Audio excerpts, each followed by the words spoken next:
everybody would look at me like, so, who the hell said you could make movies? So, you know, you wind up knowing people that wind up doing wonderful things. Amy Heckerling was born in the Bronx, New York, in a hospital that was torn down, lived in an apartment building that was torn down, and went to a public school that was torn down. Amy divided her time between watching James Cagney movies on TV and watching The Three Stooges on TV. Her family moved to Queens in time for the racial strife, and Amy decided to get out of town and go to the High School of Art and Design in Manhattan. At art school, Amy discovered that she wouldn't make it as an artist and should find something easier to do with her life. Naturally, she chose film directing since she had never actually seen a movie camera. Amy applied and was admitted to NYU School of the Arts. Short films that she made there received prizes at the NYU Film Festival, the Venice Film Festival, prestigious Bronx Film Festival, and secured her place at the American Film Institute. Her AFI short got her into Universal, where she directed Fast Times at Ridgemont High, followed by Johnny Dangerously and European Vacation. Her daughter Molly was born weeks later and has just graduated from the Tisch School of the Arts. After raising Molly to almost 2 years old, Amy wrote and directed Look Who's Talking, Look Who's Talking 2, Clueless, I Could Never Be Your Woman, and produced A Night at the Roxbury, executive produced, wrote, and directed episodes of the TV series Clueless and Fast Times, and directed an episode of The Office. She just wrapped her latest film, Vamps, which stars Lacey Silverstone, Kristen Ritter, and Sigourney Weaver, and also shot an episode of Gossip Girl.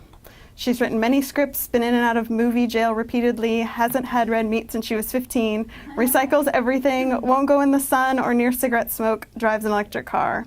She loves James Cagney, Franz Kafka, punk rock, Eddie Cantor, NYU, the Museum of Modern Art, pre-war German movies, post-war Italian movies, Fred Astaire, and A Clockwork Orange.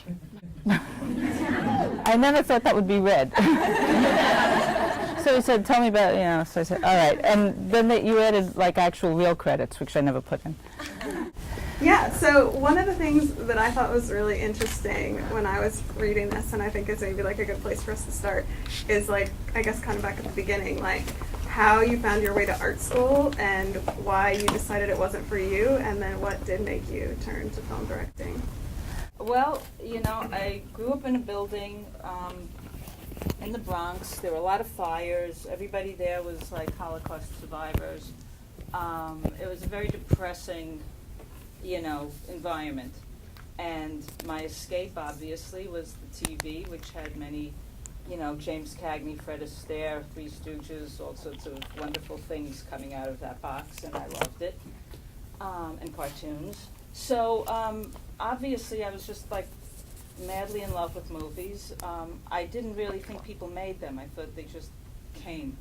And I used to draw, so I wanted to not go to the school with all the other kids that I knew because I was not happy. And so I went to art school, and that was like wonderful because there was, no bullies, no, people thinking you're cool because you got expensive clothes, or it was just like everybody judged other people on what they were creating, and which is very unusual for 14-year-olds. So that was a really wonderful environment. But there were no sports teams, there were no cheerleaders, there was no popular kids, we didn't have a prom, we didn't have any dances. It was nothing like being in high school. So that kind of always fascinated me as a crazy thing, normal high school. I never experienced it. And I was taking, you take all the different arts, you're making things out of clay, and you're drawing pictures, and then you're, doing calligraphy, and you're doing advertising art and all this stuff. And the thing I decided to major in was photography. But I couldn't afford to have any equipment or photo paper. It was not, and I'm very nearsighted, so I couldn't really focus and take a picture quicker than when something actually happened and was over. And there was a guy in my class, and he said he was going to make movies, and I was really mad, like, who the hell said you could make movies? There weren't many film schools, there weren't many people going around saying I'm going to be a director. All I knew is he copied off of me on every test, so how come he gets to be somebody that'll make movies? So I was really jealous, and then I realized, like, you're jealous because you want to do it. So I applied to NYU, and my parents were not very thrilled about it. And then I went there, made movies, got into AFI, went to Warner Brothers, blah, blah, blah. A good number of us that are here are in film school, either undergrad or grad school for film production here. So what was that like being in film school, both at NYU and AFI? Did you find collaborators that do you still talk to them? Were they people that were instrumental in your early career? The guy that produced my AFI short film now runs Ben Stiller's company, and he's one of my closest friends. My boyfriend at the time did Beverly Hills Cop and Scent of a Woman. Another guy that I hung out with is a big producer. He did all the Matrix movies and stuff. So, yeah, there were people that, a couple of them, not everybody, that you would know for a long, long time, that you knew from back then. Mm-hmm. And that's a cool thing. The woman that edits my films, I met in film school. She was working on my student film. The other one that was working on my student film is doing all sorts of assisting in everything, then became head of HBO casting. So, you wind up knowing people that wind up doing wonderful things. What kinds of films were you making when you were just starting out or in film school? What were your short films about? At first, I wanted to be like Louis Buñuel. I wanted to be do crazy surrealistic things. But whenever they would show one of my little films, we'd all make these 2-3 minute movies. Everybody would look at me like. And then one day I made one that was just, out and out funny, and people laughed. And that was a lot more fun for me than having that look. What was the one that came out of AFI that says got you into Universal?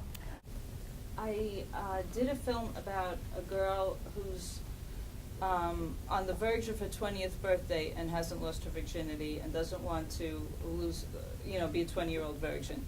So she decides she's going to lose her virginity in the next 8 hours.